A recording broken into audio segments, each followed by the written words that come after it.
Bonjour à tous. Si vous venez de vous connecter, vous allez voir des informations dans la fenêtre de discussion. N'hésitez pas à les regarder. Nous allons commencer dans quelques instants. Bonjour à tous. Encore une fois, si vous venez de vous connecter, présentez-vous dans la fenêtre de discussion et nous allons commencer dans une minute. Bonjour, bienvenue à notre webinaire de suivi de la localisation, évaluation, recherche et apprentissage, au cours duquel nous partagerons les points de vue d'acteurs du Burundi, Colombie et Malawi. En attendant que d'autres personnes se connectent, j'aimerais vous demander de répondre au sondage Mentimeter à l'écran pour nous faire savoir d'où vous joignez aujourd'hui. Vous pouvez scanner le code QR sur la diapositive ou aller à menti.com et insérer le code 62164250. Bienvenue aux personnes qui viennent de se connecter. Nous allons prendre une minute pour voir d'où se connectent les personnes aujourd'hui grâce à la carte.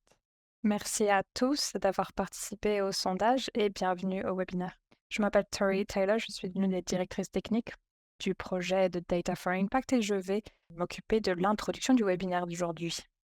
Nous avons invité de nombreux experts qui sont basés au Burundi, notamment en Colombie et au Malawi, qui vont partager leur exemple au sein de DeFi et d'autres organisations et ils vont réfléchir sur la manière dont ces expériences reflètent les principes de renforcement des capacités que nous allons étudier dans quelques instants. Ce webinaire est présenté en anglais et en français avec l'interprétation simultanée.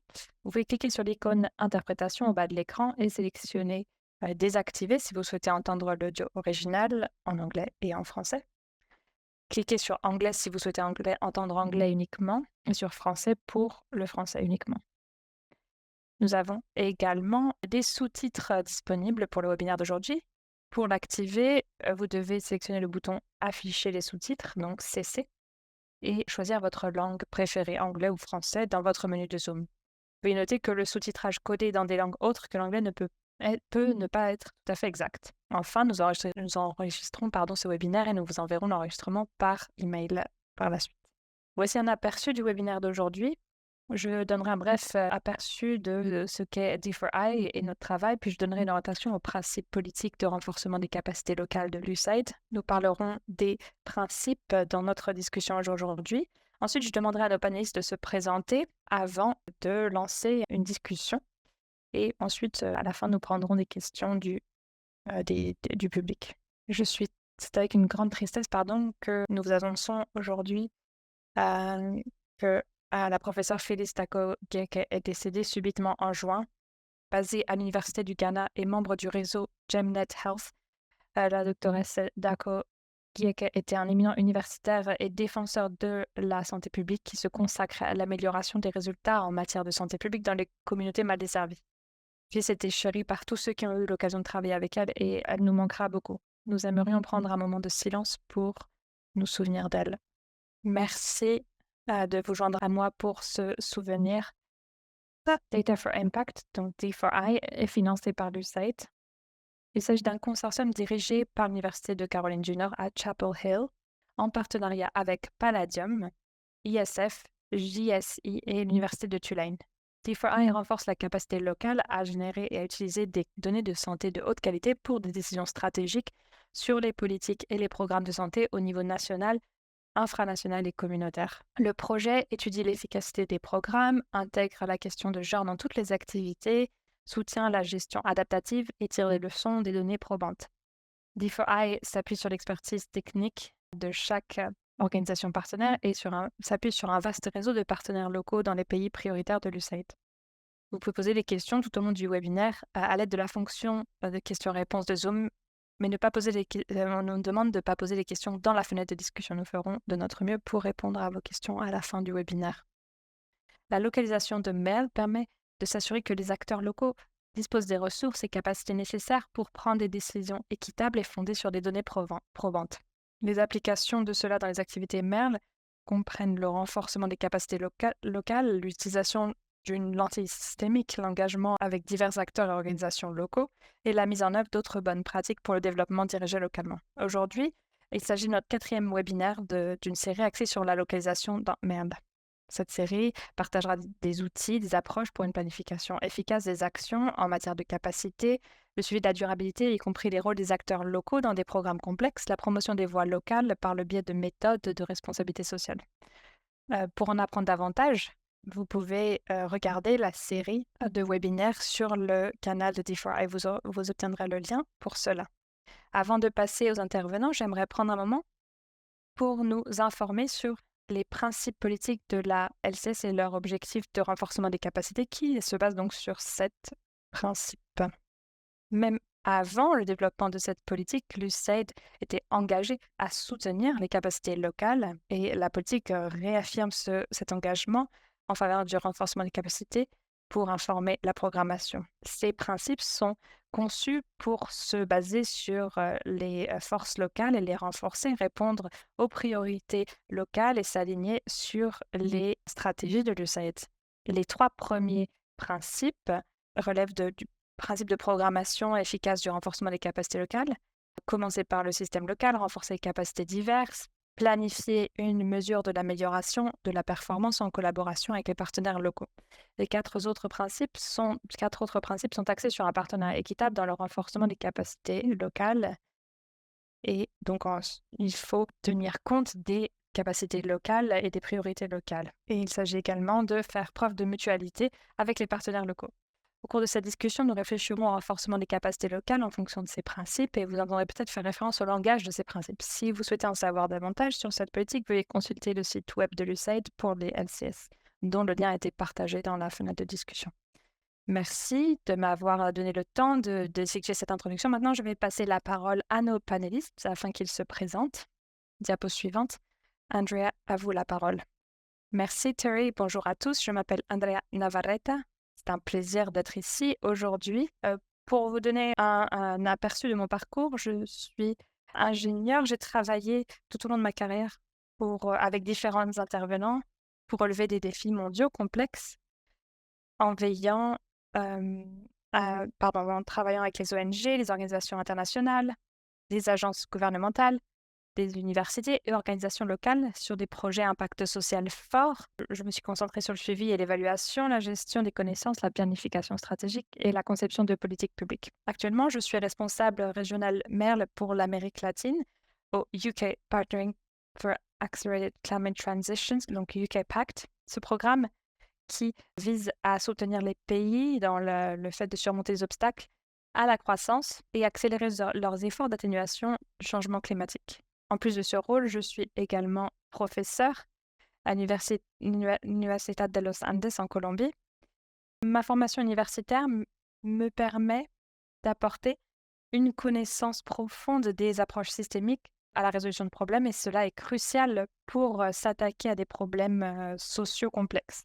Auparavant, j'ai également travaillé en tant que chef de projet pour D4I en Colombie, où j'ai dirigé des efforts de collaboration avec différentes parties prenantes pour améliorer les services de protection de l'enfance.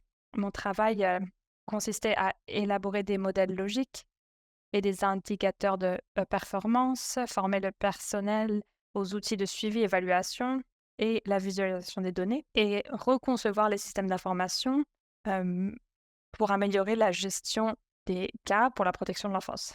J'ai hâte de partager d'autres idées au cours de cette discussion et d'apprendre des expériences de mes collègues panélistes. Merci de m'avoir invité.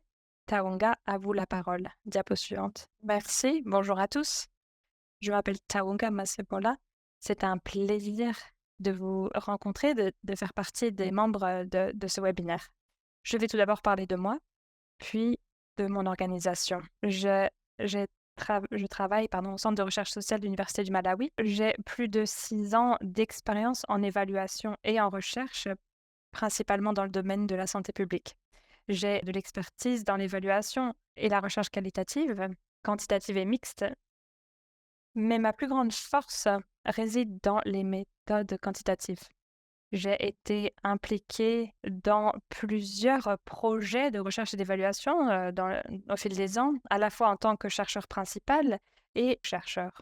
Par exemple, j'ai été co-chercheur pour les évaluations de base et intermédiaires de l'expansion de l'enseignement secondaire pour le développement au Malawi, donc CED, et je dirige actuellement l'évaluation des établissements de santé du Malawi.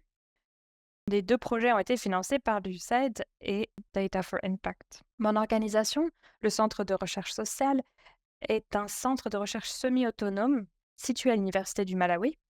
Il a été créé en 1979 pour promouvoir et mener des recherches de pointe, des évaluations et le renforcement de capacités pour la production de connaissances et l'élaboration de politiques publiques.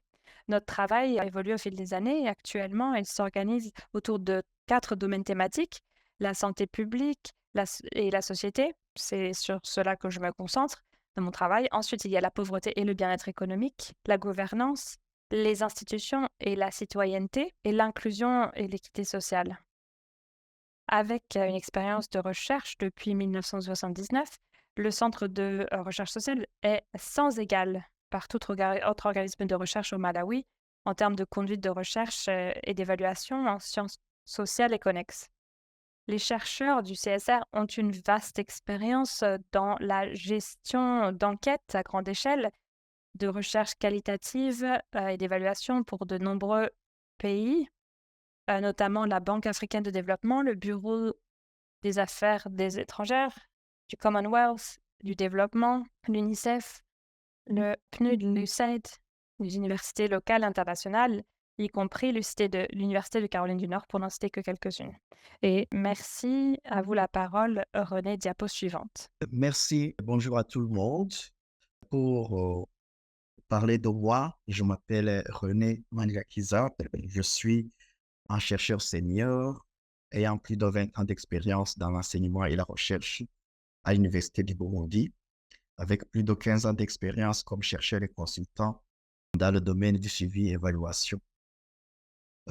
Pour le moment, je suis le coordonnateur du CERPED. Le CERPED, c'est juste un bureau burundais, le Centre d'études et de recherche en population et développement.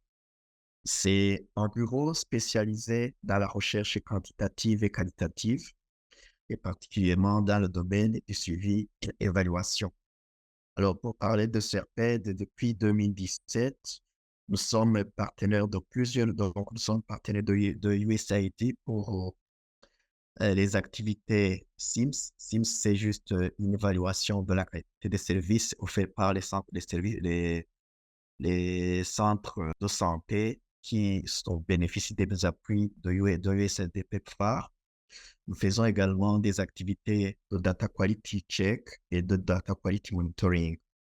Le CERPED est également partenaire de plusieurs organisations qui bénéficient des appuis de USAID et effectuent la recherche au Burundi. Je peux parler de Data for Impact et d'autres partenaires comme FTI 360, PACT et d'autres. Et nous travaillons principalement dans le domaine du suivi et évaluation.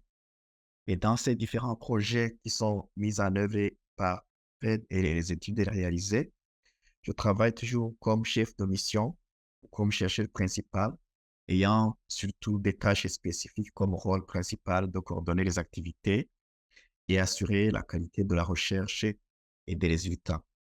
Je peux revenir vers Tori pour donc continuer la suite de la présentation. Merci à tous les panélistes pour ces présentations. Ensuite, nous allons passer à la table ronde. Ma collègue Lise Miller animera cette partie du webinaire. Lise, c'est à vous. Merci, Tori. La structure de ce panel comprendra 4 questions dirigées par des moniteurs. Chaque panéliste disposera de 2 à 4 minutes par question. Les panélistes sont invités à poser d'autres questions à d'autres panélistes. Les questions du public saisies dans la fenêtre de questions-réponses recevront une réponse dès que le temps ne le permettra. Si nous n'avons pas de temps pour les questions du public, nous essaierons de partager les réponses par mail suite au webinaire. Donc, vous pouvez contrôler vos mails si nous n'avons pas le temps de répondre à vos questions aujourd'hui. Au cours du webinaire d'aujourd'hui, les questions seront présentées en anglais et en français, donc anglais à gauche et français à droite sur le slide. N'oubliez pas d'utiliser la fonction de questions-réponses pour toutes les questions que vous pouvez avoir pour les panélistes. Nous allons maintenant passer aux questions. La première question, c'est: quelle est une expérience importante ou intéressante que vous avez eue avec le renforcement des capacités MERL. Comment les principes politiques du LCS étaient reflétés? Andrea, nous allons d'abord entendre votre avis là-dessus. Merci. Est-ce qu'on peut passer à la slide suivante? Donc, l'une des expériences les plus marquantes que j'ai vécues était lorsque j'étais chef de projet pour Data for Impact en Colombie. Notre homologue était l'Institut colombien de bien-être de la famille, donc ICBF. Et c'est vraiment l'une des agences les plus importantes ici, l'équivalent d'un ministère de protection sociale, qui travaille sur l'évaluation et le suivi des affaires et des processus judiciaires. Et tous les services ici sont directement fournis par des organisations contractuelles.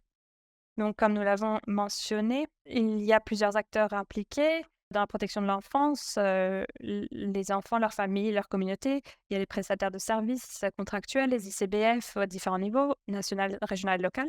Et de plus, il y a d'autres entités du gouvernement et privées, telles que le bureau du procureur, les ministères de la Santé, de l'Éducation, qui sont impliqués. Tous ces acteurs, en fonction de leur intérêt, prennent des décisions et produisent conjointement un résultat particulier en matière de développement et en l'occurrence la qualité et l'efficacité des services de protection de l'enfance. Une étape importante dans la définition de la portée du projet consiste à établir les limites du système local afin de comprendre les processus, les règles de décision, l'infrastructure et les réglementations pertinentes. Et la question, c'est est-ce que nous devrions considérer uniquement les enfants et les services de l'ICBF, que vous voyez ici dans la bordure rose, ou devrions-nous inclure d'autres acteurs, comme le montre le cadre bleu et vert? Grâce à mon expérience, j'ai appris que les limites sont importantes pour chaque acteur, donc c'est important d'avoir un accord avec toutes les parties pour savoir ce qui constitue le système local et sur la manière d'intervenir. Diapo suivante. Donc, pour y parvenir, il est essentiel d'appliquer le principe 1 du LCS et de commencer à comprendre le système local. Voici un diagramme simplifié qui illustre le système et les points d'action identifiés grâce à une approche mixte par des sondages, entretiens, groupes de discussion avec les membres du personnel. Et cela a guidé notre projet. Comme vous pouvez le voir en orange, nous avons des retours positifs, ce qui signifie qu'il y a un modèle de comportement qui s'auto-perpétue, où le résultat final renforce le résultat initial. Donc, le nombre d'enfants dans les services de protection peut augmenter en raison d'un manque de politique préventive, en raison de la faible capacité des acteurs locaux à utiliser les données pour la prise de décision.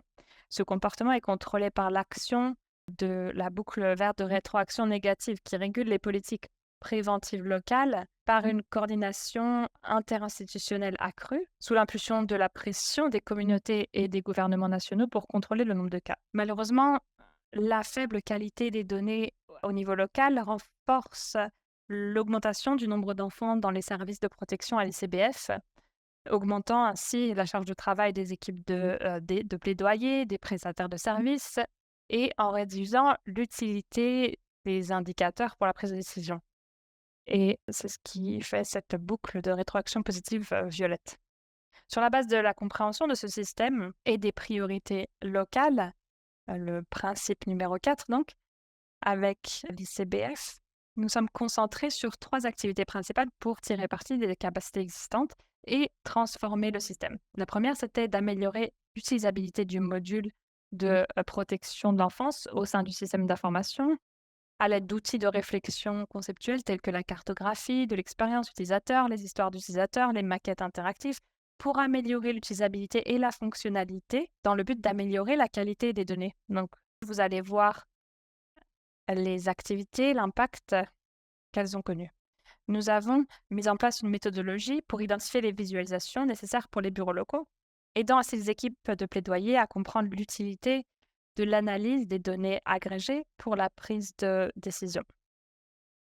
Et nous avons co-dirigé enfin des ateliers avec la direction de la protection de l'ICBF, avec la participation des travailleurs de première ligne en protection de l'enfance et des experts techniques, afin d'élaborer un modèle logique et des indicateurs pour la nouvelle méthode de gestion des cas. Vous pouvez voir en bleu, l'un des éléments clés de cette expérience, c'était d'impliquer les acteurs locaux dans toutes les activités, afin de mieux comprendre leurs points de vue, leurs besoins et leurs forces. Et cette collaboration a permis de déterminer les meilleures approches de renforcement des capacités et de les hiérarchiser dans les outils Merle et l'analyse des données. Ces activités ont été essentielles pour façonner les systèmes locaux afin que les outils Merle répondent durablement à leurs aspirations, objectifs et besoins de manière donc durable.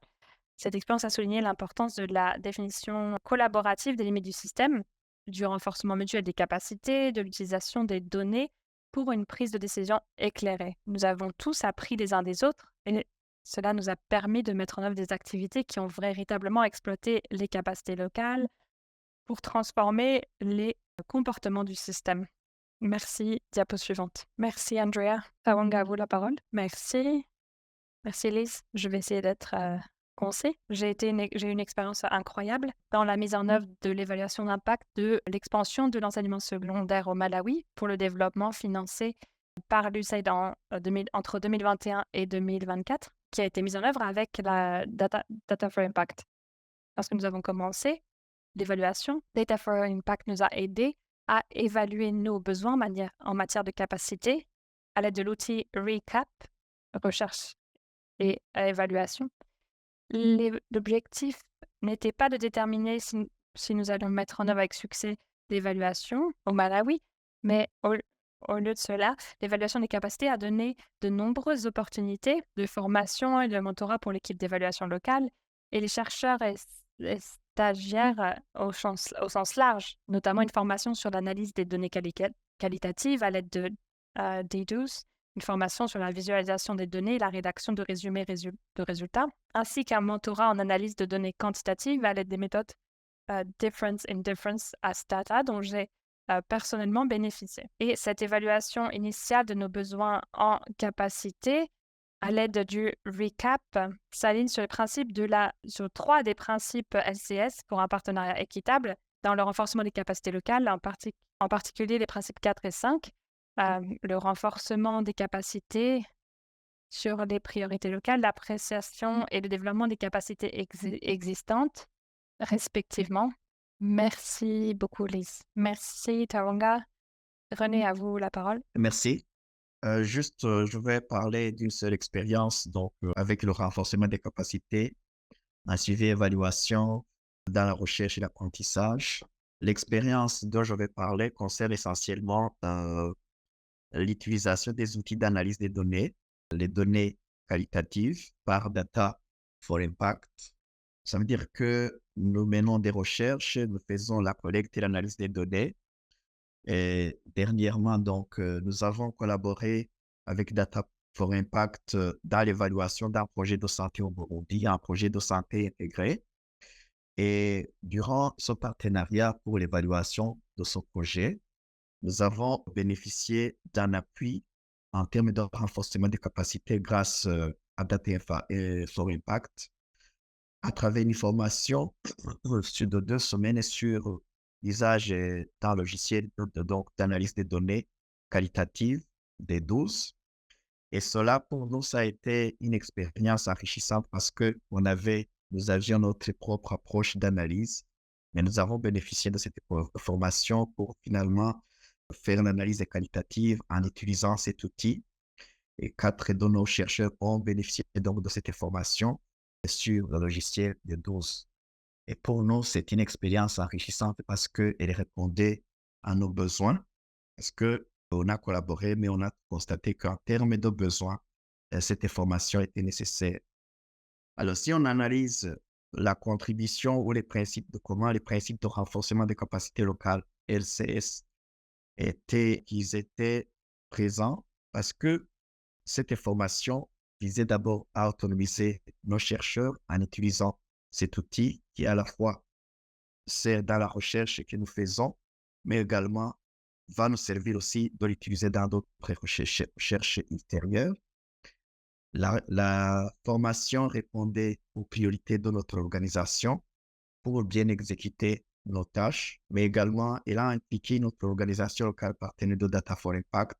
C'était un centre CERA qui est basé en Afrique de l'Ouest, donc au Togo. Voilà donc une de ces expériences que je peux citer. Donc, je peux revenir donc vers vous. Merci. Merci beaucoup à chacun de nos panélistes pour ces réponses très enrichissantes et d'avoir partagé davantage vos expériences, d'avoir, permis d'avoir une visualisation de ce qui relève de vos expériences. Et notre question suivante, qui porte davantage sur les approches, les quels outils, ressources ou stratégies ont été utiles pour mettre en œuvre, les LCS, les renforcements des capacités locales dans le partenariat MERL? Et également, quel type d'outils font encore défaut? René, est-ce qu'on peut entendre d'abord votre réponse? Merci. Merci pour la question. Et certainement, les outils qui ont été utilisés pour mettre en œuvre le donc LSS dans le partenariat, en matière de renforcement de capacités en suivi, évaluation, recherche et apprentissage. Les outils principaux utilisés sont notamment les ateliers, parce que nous avons été invités dans les différents ateliers financés par USAID. Nous avons participé dans des conférences qui ont été également appuyées par USAID. Nous avons participé dans les différents webinars qui étaient organisés avec le financement de USAID. Et nous avons également eu accès à une documentation variée et aux autres ressources via des communications, des échanges que nous avions eu avec USAID ou ses partenaires à travers des emails. Et donc, s'il faut dire qu'il y a des outils qui manquent, pour moi, je ne vois pas d'outils spécifiques qui manquent, mais surtout peut-être je peux dire une lacune, c'est que certains webinars et d'autres sources ou documentations qui sont produits, qui sont fournis sont en anglais. Et donc, pour les pays des organisations, donc les organisations vivant dans les pays francophones, ils ont une certaine limite parce que en termes de langue, ils n'utilisent pas l'anglais, alors qui est le langage souvent utilisé dans la communication au sein de USAID ou de ses partenaires. Voilà peut-être ce que je peux dire sur ce point-là. À vous la parole. Au suivant. Merci René. Andrea, à vous la parole. Merci beaucoup Lise pour cette, question et merci René pour votre, ré réponse. Ah donc, en termes moi je pense que ce que je peux dire, c'est qu'au niveau des outils de pensée systémique, en fait, les outils tels que les diagrammes de boucles causales, la cartographie des systèmes ont été utiles pour comprendre les interconnexions, les boucles de rétroaction dans les contextes locaux. Cela a permis d'identifier les effets de levier et des points d'intervention. Également, d'autres outils, d'autres outils qui ont été utilisés, les stratégies de design thinking, l'application des principes de design thinking tels que l'empathie avec les utilisateurs, la définition des problèmes, l'idéation, le prototypage et les tests. Et il y a également des, donc ça a conduit à des solutions plus centrées sur l'utilisateur, ils étaient innovants. Dans les activités MERL, les outils tels que les cartes d'empathie, cartes de parcours, très utiles. Également des programmes de renforcement des capacités, axés sur l'amélioration des compétences des partenariats locaux, en matière de suivi et d'évaluation d'analyse des données qui ont joué un rôle déterminant. Également le mentorat, l'apprentissage par les pairs, donc la mise en place de programmes de mentorat et de réseaux d'apprentissage par les pairs ou des professionnels expérimentés guident et soutiennent, appuient les acteurs locaux. Et bien, tout cela s'est avéré être une stratégie absolument précieuse. Pour ce qui est de ce qui pourrait manquer, pour améliorer, bien en plus de ce qui a été mentionné, peut-être des outils qui aident les organisations locales à planifier la durabilité au-delà de la durée du financement des donateurs. Bien ça, ce serait nécessaire pour garantir l'impact et la résilience à long terme. Et puis également, je pense qu'il serait bon de continuer de travailler dans la mise en place d'outils, de supports de formation spécifiquement adaptés aux besoins culturels, linguistiques et contextuels locaux. Ça fait encore, défaut. Merci. Merci beaucoup Andrea. Tawanga, à vous. Merci beaucoup Lise pour cette question. Comme cela a été dit, eh bien, ça a été mentionné précédemment, nous avons utilisé des outils d'évaluation de la capacité tels que RECAP, qui nous ont aidés à déterminer nos lacunes en matière de capacité et de planifier les choses en conséquence. Par exemple, l'équipe d'évaluation locale, ainsi que l'ensemble du personnel de recherche, des stagiaires du centre de recherche sociale, ont participé aux ateliers de formation sur l'analyse qualitative des données et la visualisation des données.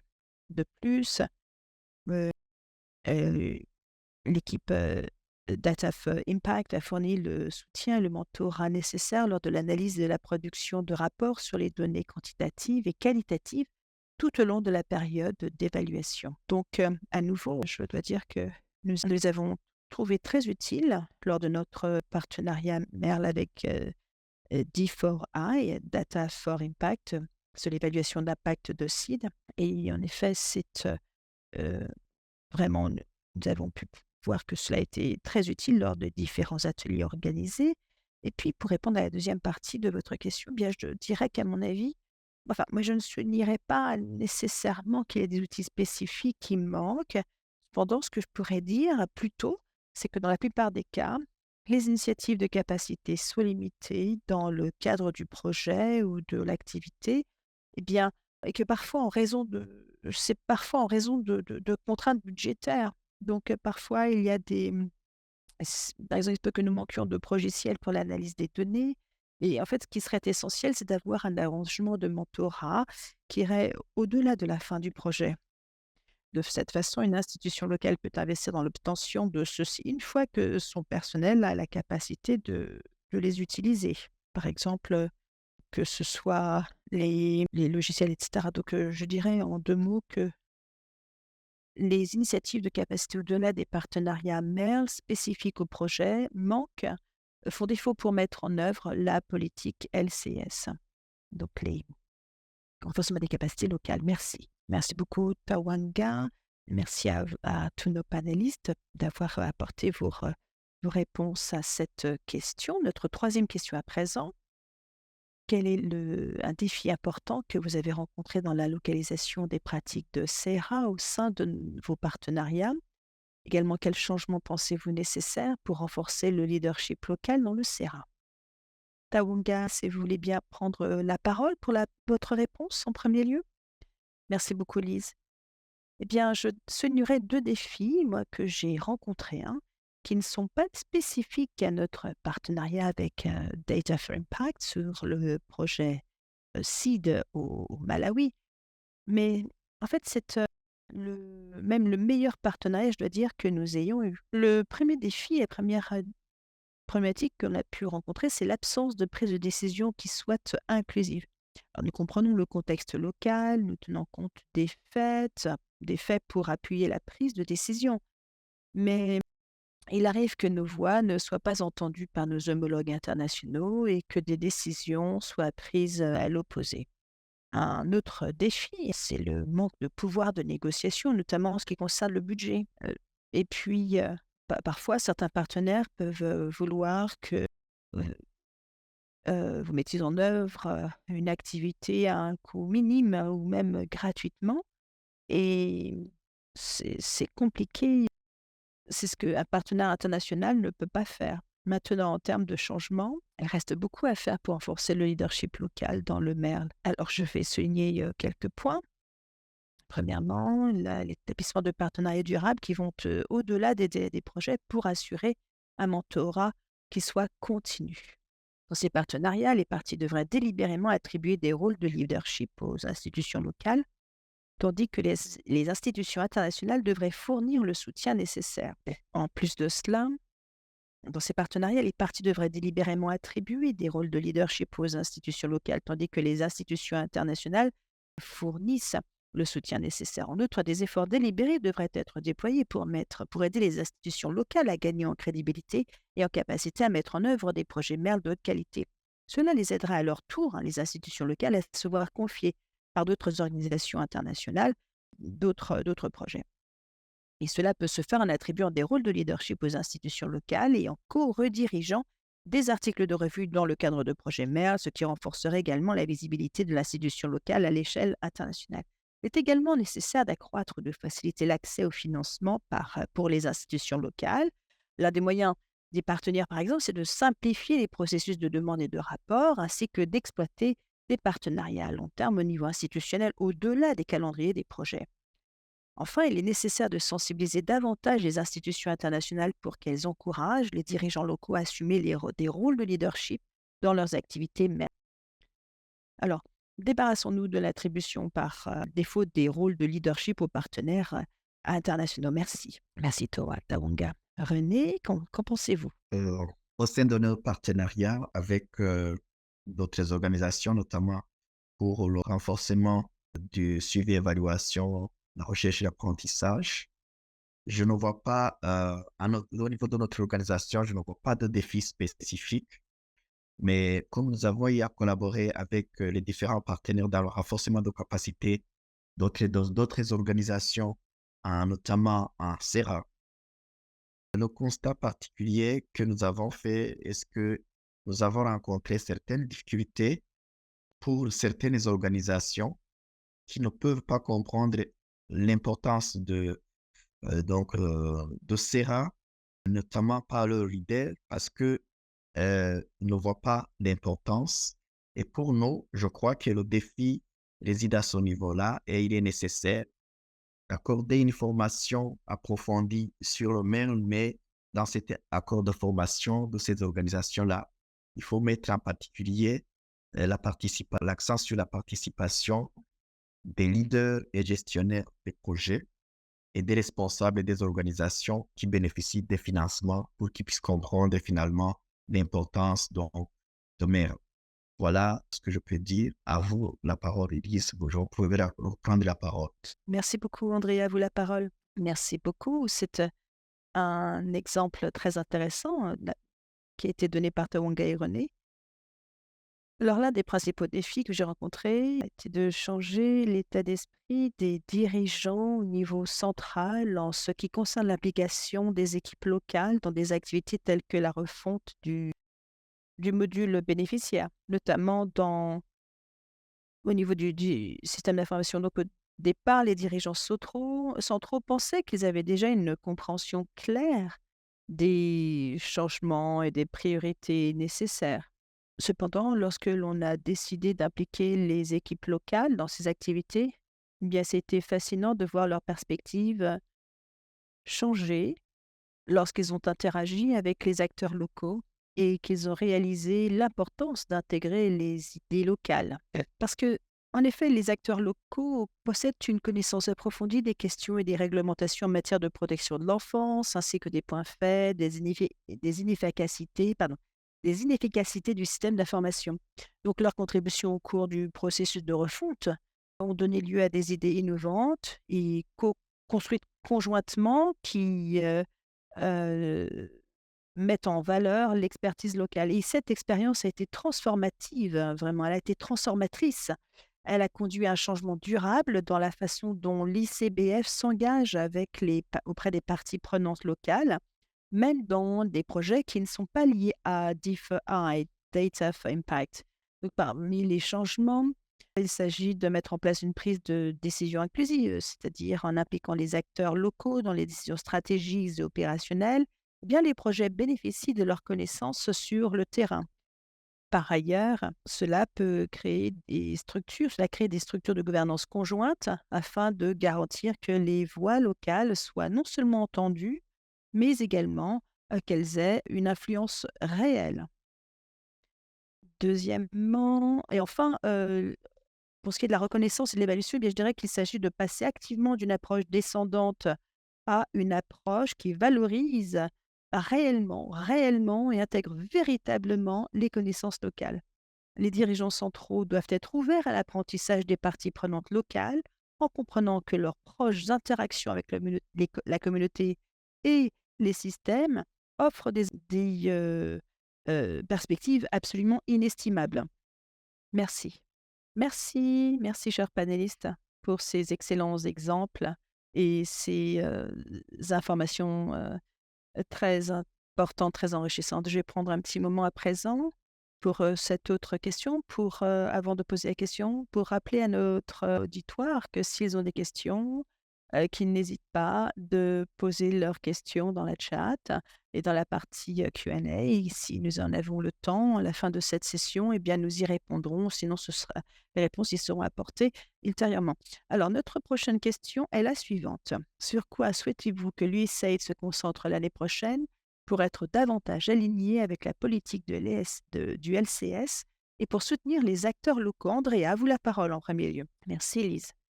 Eh bien, je dirais que en premier lieu, pour ce qui est de la formation à la pensée systémique, eh bien, il est important de fournir une formation aux partenaires locaux et internationaux sur les approches de pensée systémique. Cela peut aider toutes les parties à mieux comprendre la complexité des systèmes locaux et identifier les points de levier pour des interventions efficaces. Donc peut-être qu'il serait bon d'avoir également des structures collaboratives comme des organes de prise de décision comme etc. Également, il serait bon si on pouvait se focaliser sur la mise en place de relations à long terme avec ses partenaires locaux. Il s'agit en effet d'encourager une approche de pensée systémique dans les efforts locaux de Merle, en aidant les acteurs locaux à reconnaître, à traiter les facteurs complexes et interdépendants qui affectent les résultats du développement. Cette approche peut conduire à des solutions plus holistiques et durables. Au niveau du développement de réseaux locaux, eh bien, il s'agit de favoriser le développement de réseaux de coalisations locaux qui peuvent partager des connaissances, des ressources, des pratiques exemplaires. Ces réseaux devraient être conçus de manière à relier les différentes parties prenantes et à favoriser la collaboration entre les différents secteurs et niveaux. Et en fait, également, il s'agit également d'établir des modèles de leadership partagés pour promouvoir des modèles de leadership partagés, des partenaires locaux et internationaux qui co-dirigent des initiatives en veillant à ce que les voix locales soient entendues et valorisées. Il s'agit de coprésider des comités, des organes décisionnels conjoints, d'autres structures collaboratives et enfin l'établissement de relations à long terme. En se concentrant sur l'établissement de relations à long terme avec des partenaires locaux, peut-être des interactions transactionnelles basées sur des projets, en favorisant la confiance et le respect mutuel. Cette approche soutient le développement durable en assurant la continuité et en approfondissant le partenariat dans le temps. Merci. Merci beaucoup, Andrea. Tawanga, s'il vous plaît. Merci. Merci, Lise. Eh bien, il y a plusieurs points sur lesquels l'UCED peut se concentrer et je vais en citer trois qui me semblent principales. Alors, pour ce qui est de cette question, j'aimerais donc évoquer ces trois choses principales sur lesquelles on pourrait se concentrer l'année prochaine. Donc, premièrement, engager des ressources pour le renforcement des capacités des institutions locales afin qu'elles aient la capacité de revendiquer des rôles de leadership et un pouvoir de négociation dans les partenariats MERL. Il s'agit également d'appuyer les efforts visant à créer un forum communautaire au niveau national, quelque chose de similaire à, par exemple, un forum où les acteurs locaux du MERL peuvent poser des questions et partager des expériences. Ce serait, comme je disais, similaire au forum stataliste. Deuxièmement, il serait bon que l'UCED établisse des accords de collaboration directement avec les institutions locales pour s'assurer que leurs activités soient connues localement.